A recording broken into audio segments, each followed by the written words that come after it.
de tiempo. Marina, soy Diego Genud, gracias por atenderme. No, gracias por invitarme. Bueno, lo primero es en qué punto estamos parados, ¿no? Al final de este camino, de este calendario electoral tan prolongado, con Javier Milei ya electo, pero con unos días todavía hasta su asunción. ¿Qué escenario estás viendo de acá hasta el 10 de diciembre, después del triunfo de Milei? Sí, a ver, estamos viendo un esquema de no cooperación, si querés, en la transición, donde el ministro candidato de alguna forma se corrió y puso un equipo para manejar esa transición, pero donde básicamente intenta mantener el status quo actual. Uh-huh. El Banco Central vuelve a desdoblar el mercado cambiario, ya no 70-30, 70 al oficial, 30 al financiero, sino 50-50, donde está básicamente paralizado el acceso al mercado cambiario para pagar importaciones, donde está abierto el acceso de los importadores a comprar cobertura, y donde del otro lado están intentando, si querés, empezar a ponerle, digamos, contenido y equipo, digamos, a un programa que hasta ahora era un programa de campaña. Faltan pocos días, el cepo es, yo insisto, eficaz para sostener la demanda de pesos, no es eficiente.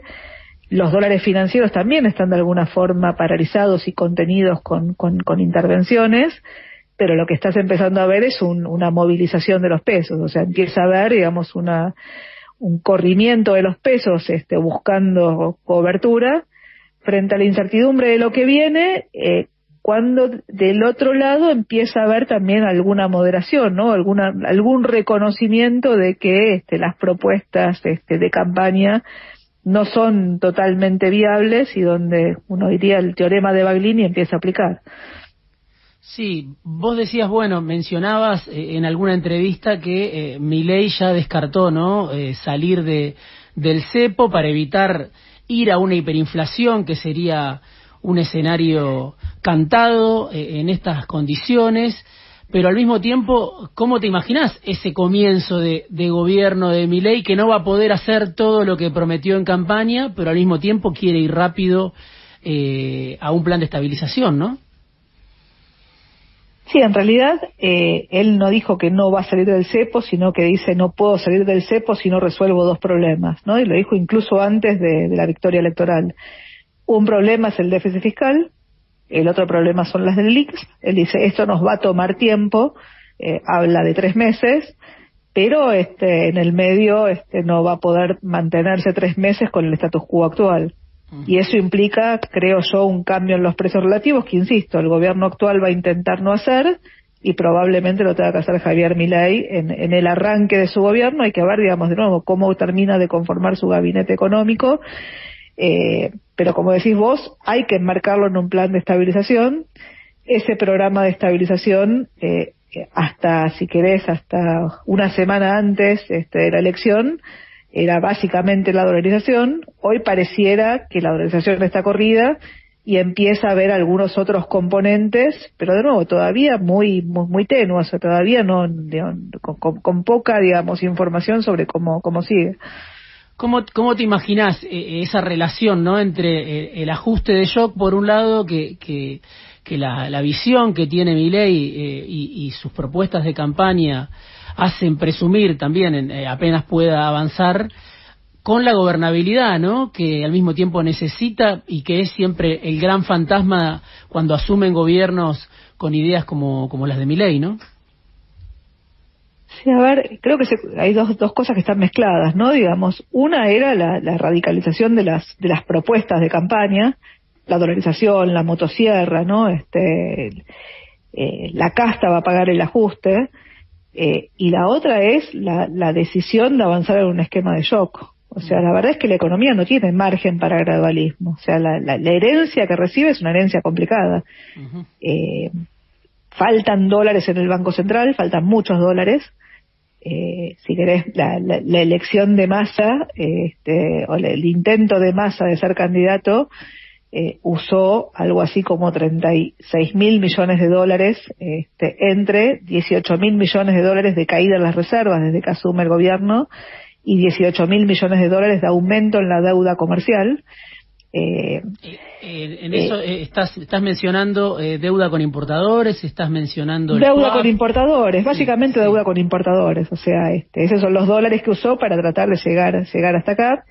Entonces te faltan dólares en las reservas, tenés la deuda comercial, tenés la deuda de las empresas multilaterales, te sobran pesos en la economía, los pesos que te sobran te crean pesos en forma endógena. O sea, los pesos fueron retirados de la economía a partir de los pasivos remunerados del Banco Central, que pagan una tasa de interés que se financia emitiendo pesos con la maquinita. Tenés una distorsión enorme de precios relativos. Yo digo, tenés precios de los bienes ridículamente caros, precios de tarifas, en algunos casos ridículamente baratos, no para todos. Tenés un salario que está rezagado, jubilaciones que están muy rezagadas. Tenés una inflación que corre al 12% por mes. Y tenés una brecha cambiaria del 160%, con lo que decíamos al principio, un mercado cambiario que está literalmente paralizado, y empresas que tienen una enorme incertidumbre sobre el costo de reposición. O sea, es muy difícil trabajar en este contexto, con lo cual, margen para el gradualismo, digo, sin acceso al financiamiento no hay. Requerís un esquema, si querés, de shock.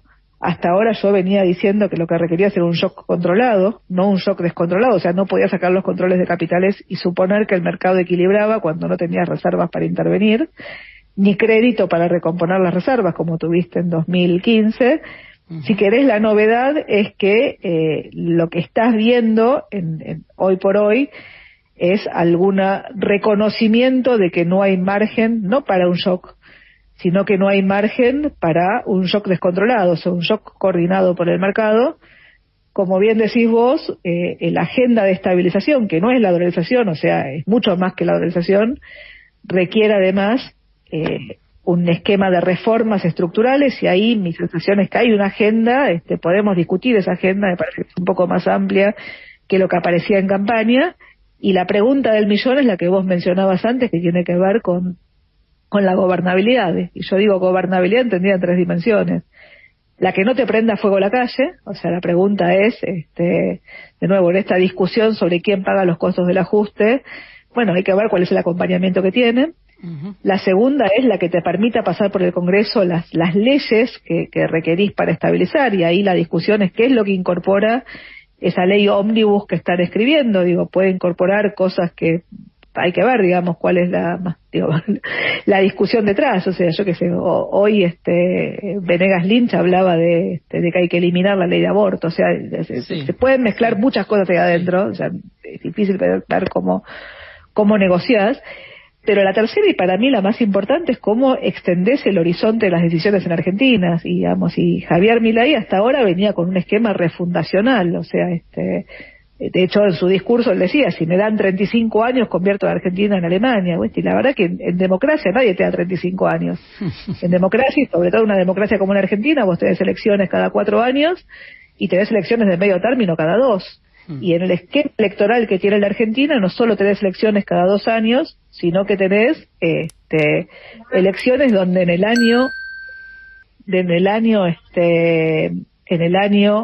en cada año electoral arrancan en marzo y terminan en diciembre. O sea, 1 de cada 2 años es electoral de principio a fin. Bueno, esas son las reglas del juego con las que tenés. Con lo cual, la pregunta es si Milei, que hoy por hoy se empieza a moderar, digamos, y se empieza a probar el traje de presidente, bueno, logra construir una alianza lo suficientemente potente como para poder trabajar en los 3 vértices: la estabilización, las reformas y la gobernabilidad. Y hasta ahora había como serias dudas respecto a la capacidad de que pueda avanzar en esta dirección. Bueno, digo, pongámosle, si querés, un signo de pregunta. Es un gobierno que recién arranca, es una democracia donde estas son las reglas del juego, y la verdad que por el bien de todos esperemos que lo pueda hacer, para lo cual va a tener que moderar buena parte de sus pretensiones. Vos decías, Marina, que la única estabilización que funcionó en Argentina desde el 52 fue la del 91, plan de convertibilidad, reformas estructurales adaptadas a un clima de época, si se quiere, a un clima global. Y hoy, cuando se piensa en Milei, muchos dicen, bueno, ¿de dónde va a sacar esa gobernabilidad? Te escuché alguna vez que decías, bueno, se la puede comprar a Massa, por ejemplo, esa gobernabilidad. Hoy no sé a qué distancia queda Massa de Milei después del 10 de diciembre. ¿De dónde puede salir esa gobernabilidad que Milei necesita comprar, más allá de que va a tener un apoyo de Macri seguramente y de actores del poder, ¿no? Y de una parte de la coalición juntos? Sí, mi sensación es que Massa queda como desarticulado después, digamos, de la derrota electoral. Digo, hay que ver, digamos, cómo se termina armando. Digo, él mismo, digamos, reconoce que se retira de la política. Hay que ver qué es lo que pasa, ¿no? Digo, fue muy en caliente. Pero necesariamente tenés que armar acuerdos. O sea, Juntos por el Cambio le va a dar parte de esa gobernabilidad. Hay que ver, digamos, cómo se termina de conformar el gabinete. Pareciera que hay más ruido en la conformación del gabinete que cooperación por ahora, pero falta, o sea, todavía nos falta mucha información. Pero insisto, creo que no alcanza. O sea, creo que la gobernabilidad es más que conseguir las mayorías en el Congreso. Y eso requiere estirar el horizonte. O sea, vos estirás el horizonte cuando las decisiones empiezan a ser duraderas, ¿no? Por ahora, de nuevo, falta mucho. O sea, todavía estamos discutiendo cómo sobrevivís al cambio en los precios relativos y cómo sobrevivís a la consolidación fiscal, que son dos condiciones necesarias para que la estabilización funcione. La convertibilidad, vos lo dijiste antes, fue el único esquema que funcionó, en gran medida porque estuvo acompañada de reformas estructurales. Pero la verdad es que la convertibilidad tuvo un vicio de origen, que fue el ancla cambiaria. El ancla cambiaria, que fue muy buena, si querés, en el arranque, para estabilizar, y fue una estabilización mucho más rápida que la que adoptaron países vecinos, que evitaron el ancla cambiaria y buscaron otro tipo de anclas, como Perú, si querés. Y fue un lastre cuando el mundo dejó de acompañar y el tipo de cambio fijo, cuando el resto de los países vecinos devaluaba, sobre todo Brasil en el 99, te llevó puesto. La convertibilidad, vos dijiste, tuvo una época particular, o sea, era la época del consenso de Washington, ¿no? Era la época donde el mundo era unipolar, se había caído el muro de Berlín, y además las economías latinoamericanas, puntualmente la Argentina, habían avanzado en la consolidación de las deudas que se habían tomado en los 80, en los 70 y los 80, ¿no? La deuda de los petrodólares, en la Argentina la del gobierno militar, y esa consolidación de deuda enmarcada en el Brady te abrió, si querés, un juego distinto, que funcionó, insisto, muy bien cuando el mundo era un mundo de dólar débil y tasa de interés baja, y funcionó muy mal cuando el mundo fue un mundo de dólar fortalecido y tasa de interés alta. Y puntualmente en el caso de Argentina terminaste en el default de la deuda y terminaste en el corralito. Entonces lo que digo es, hoy por hoy la verdad es que el esquema debería ser un esquema distinto, digamos, aprender del pasado. Pareciera que no estábamos aprendiendo del pasado cuando la estrategia parecía ser la dolarización. Hoy la dolarización pareciera que fue una estrategia exitosísima de campaña. Bueno, hay que ver, digamos, cómo termina mutando, digamos, en el programa que viene, y sobre todo cómo termina, digamos, Milei, de nuevo, armando, si querés, la gobernabilidad, cuando va a tener que arrancar probablemente cambiando radicalmente de lo que dijo. Digo, si querés, parecido a Menem, ¿no? Digamos, que arrancó con la revolución productiva y el salariazo, y terminó diciendo, si les decía lo que iba a hacer, no me iban a votar. Bueno, acá arrancaste con la casta y la dolarización, y veremos, digamos, cómo termina de conformar las alianzas, pero la gobernabilidad, digo, no es gratuita. O sea, es difícil pensar en gobernabilidad con negociación con los gobernadores, con los intendentes y demás, cortando las transferencias discrecionales a provincias de arranque, cortando, si querés, la obra pública de arranque. O sea, en el fondo, digamos, él necesita una estrategia de avanzar con reformas estructurales que apuntalen la productividad de la economía argentina, y eso requiere la consistencia fiscal, pero digo, partiendo, digamos, de un partido nuevo, de una baja participación en el Congreso. O sea, va a requerir, digamos, un manejo de la política que bueno, veremos cómo la termina haciendo. O sea, por lo pronto pareciera ser mejor político de lo que parecía originalmente, ¿no? O sea, en el armado inicial pareciera que se empieza a mover con más fluidez de lo que parecía originalmente cuando tenía ese discurso acartonado, digamos, y siempre repitiendo los mismos conceptos. pero de nuevo, falta mucho. O sea, ahí está Macri también, arranca, ¿no? Está cerca Macri, está cerca, bueno, Bullrich, algunas otras figuras, digo, ya no es Milei solo a partir del 22 de octubre, más allá de que es obviamente el presidente electo, el que recibió más de 14 millones de votos, pero se armó otro tipo de alianza, da la sensación, y que seguramente lo beneficia de cara a la gobernabilidad. Sí, se armó otro tipo de alianza, hay que ver, ¿no? Digo, porque, de nuevo, o sea, la alianza original parecía que el ministro de Justicia lo iba a poner Macri, y Milei lo puso antes de que Macri lo pueda poner. Hay que ver cómo se termina dando la definición del ministro de Economía, donde hay algunos vetos, digamos, de Macri, algunas figuras. Sí. Hay que ver cómo se termina, digamos, cómo se termina armando esto, y de nuevo, cuán agresivo finalmente es Milei en generar algunos cambios en el comportamiento de la Argentina, porque digo, más allá de los modos, y a mí no me gustaban los modos, o sea, yo no me sentía cómoda con la figura de Milei, convengamos que buena parte del discurso, en términos de la casta, digamos, o, bueno, digo, alguna lógica, digamos, el del descontento social que termina votando ese discurso, digamos, tiene justificativos válidos. O sea, realmente, digamos, venís discutiendo herencias y gobiernos que fracasan, que terminan pateándole el problema al que viene, gobiernos que se la pasan, digamos, discutiendo las herencias y no resuelven los problemas, y donde, de nuevo, digamos, es como que el que pierde busca que al que venga le vaya mal, porque entonces le va a permitir volver. Entonces es una cosa, digamos, muy muy loca, digamos, en el funcionamiento, y acá hay un cambio discursivo radical, digo, si querés, parecido al que tuviste en la previa al menemismo, cuando, si querés, la evangelización en ese momento la llevó adelante Neustadt, sí, cuando le hablaba a Doña Rosa, y le hablaba de la falta de teléfono, la falta de gas, la falta de luz, la falta de que había, digamos, una posibilidad de vida distinta.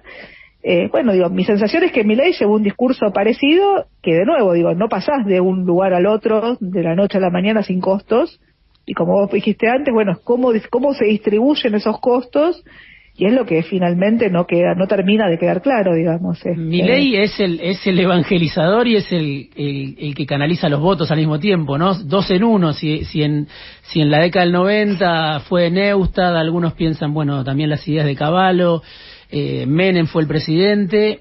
Acá Milei fue un gran propagandista de estas ideas que ahora llegaron al poder, y es además el beneficiado, ¿no? El encargado de ejecutar las ideas. Sí, por eso, hasta ahora, digamos, el esquema funcionó.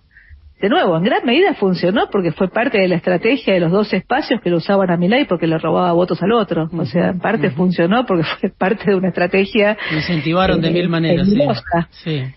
Pero funcionó, como decís vos, funcionó, y ahora quedará a ver, digamos, en qué medida los eslóganes de campaña, digamos, los puede convertir en una transformación de la realidad, o no, o esto termina en una situación más caótica de la que estamos viendo. O sea, hasta ahora, insisto, la pelota, digamos, va pasando, digamos, de uno al otro, y los problemas, digo, terminan sin resolverse. O sea, el kirchnerismo tuvo una oportunidad única, si querés, de construir algo distinto, digamos, en los primeros años de este siglo, en los 2000, con precios internacionales muy altos, con una herencia que, si querés, venía de una crisis terminal, pero que te había dejado con superávit gemelos, te había dejado con baja inercia inflacionaria, te había dejado con una productividad de la economía relativamente alta, con precios no demasiado desalineados. O sea, tenías margen para armar algo distinto, y la lógica esta de forzar sistemáticamente el corto plazo, bueno, digo, te llevó a la primera herencia, que fue, si querés, la de Cristina a Macri, donde venías de 4 años con cepo para intentar sostener la demanda de pesos, ya habías perdido el superávit fiscal, el superávit externo, la inflación estaba en la zona del 25%, y la distorsión de precios relativos era parecida a la que tenés hoy por hoy. Macri intenta manejar esa herencia, también pateando, digamos, las soluciones para adelante. Yo insisto que el gradualismo en 2016 no estaba mal, lo que estaba mal era la inconsistencia entre la política monetaria, la política fiscal, la política de ingresos. Ahora vuelven muchos de los protagonistas también de esa experiencia, ¿no? De la experiencia del macrismo, digo, Sturzenegger, Toto Caputo, habrá algunos otros, también Milei incorpora gente propia. No sé si hay un aprendizaje de esa experiencia en figuras como Sturzenegger o Caputo, o es, bueno, Macri lo decía, hacer lo mismo pero más rápido, ¿no? Es que yo creo que el diagnóstico está mal, o sea, el error en 2016 no fue el gradualismo, insisto, fue la inconsistencia. Y después en 2018, 2019, cuando se corta el crédito a una macro inconsistente, intentaste seguir forzando hacia adelante. O sea, el acuerdo con el fondo no se usó para estabilizar, se usó para intentar ganar la elección. Y después, de nuevo, el gobierno de Alberto Fernández, de nuevo, tampoco terminó de estabilizar, le vino la pandemia al principio, dilató enormemente la negociación de la deuda, manejó erróneamente la deuda de pesos, y después pateó el acuerdo con el fondo hasta 2022, o sea, forzó la elección en 2021, atrasó el tipo de cambio, atrasó las tarifas, o sea, recibió una macroeconomía que a los ponchazos había ajustado. En 2019 la economía estaba de alguna forma ajustada. El nivel de actividad había caído, el nivel de importaciones había caído, había recuperado el superávit de las cuentas externas, tenías equilibrio fiscal, aunque no se sostenía, porque estaba basado fundamentalmente en una licuación que no se sostenía, sino cambiaba la regla del juego, pero volviste a trazar los precios, o sea, volviste a tener una herencia, si querés, parecida a la de 2015, pero con unos deterioros muchísimo mayores en términos de hoja de balance del Banco Central, es parecida, pero en ese momento los pesos que te sobraban no creaban endógenamente pesos, el cuasi fiscal era mucho más chico. En ese momento tu riesgo país era 600 puntos básicos, hoy es 2.400 puntos básicos. O sea, en ese momento la inflación corría al 1,5% mensual, hoy corre al 12% mensual. En ese momento la distorsión de precios relativos era parecida a la de hoy, pero los ingresos, los salarios y las jubilaciones estaban mucho más arriba que lo que están hoy. En ese momento la brecha cambiaria era del 40% y la brecha cambiaria es del 160%. O sea, de nuevo, por forzar el corto plazo, volviste a generar una herencia que es cada vez más complicada, y la pregunta de nuevo es la búsqueda de que el que venga le vaya mal. O sea, en algún momento alguien tiene que arrancar y el que venga tiene que continuar. Y de nuevo, en democracia la alternancia es la norma, eso es lo que a mí me hace ruido. O sea, no es refundacional y fundamentalmente no podés romper sistemáticamente los contratos del anterior. Yo pongo el ejemplo de Guzmán, de Martín Guzmán, cuando llegó dijo: los pesos se pagan, los dólares se reestructuran. Aunque los pesos valían 30 guitas, estaban fuera de los balances de los bancos y de los fondos comunes de inversión, porque venían de haber sido reestructurados en el final del gobierno de Macri, y 2/3 partes estaban en manos de fondos de no residentes, Pinco y Templeton, que lo único que querían era rajar de la Argentina y coordinaron la suba en la brecha, y la deuda de dólares tenía una tasa de interés de un cupón del 7%, y fuiste una reestructuración agresiva que terminó rompiendo el mercado de deuda. Y hoy tenés, si querés no hoy, pero digamos hace un mes atrás, o antes de la elección de octubre, lo tenías a Javier Milei diciéndote: los pesos son excremento, los dólares se pagan. Bueno, hoy ya no te habla de que los pesos son excremento, hoy te dice: los contratos se respetan. De nuevo, los contratos se respetan siempre y cuando puedas respetarlos. O sea, claramente creo que la voluntad de respetarlos está. El punto es cómo enmarcas un programa de estabilización que te permita empezar y que el que venga continúe, y eso es la construcción de un país. O sea, que es lo que hasta ahora pareciera que no logramos, te diría, desde la vuelta a la democracia para acá, ¿no? Marina, muchísimas gracias por este rato en Fuera de Tiempo y en estas horas también tan importantes, donde se está definiendo parte del futuro. Muchísimas gracias. No, gracias por llamar. Adiós. Marina Dal Poyetto, la directora ejecutiva de la consultora EcoGo.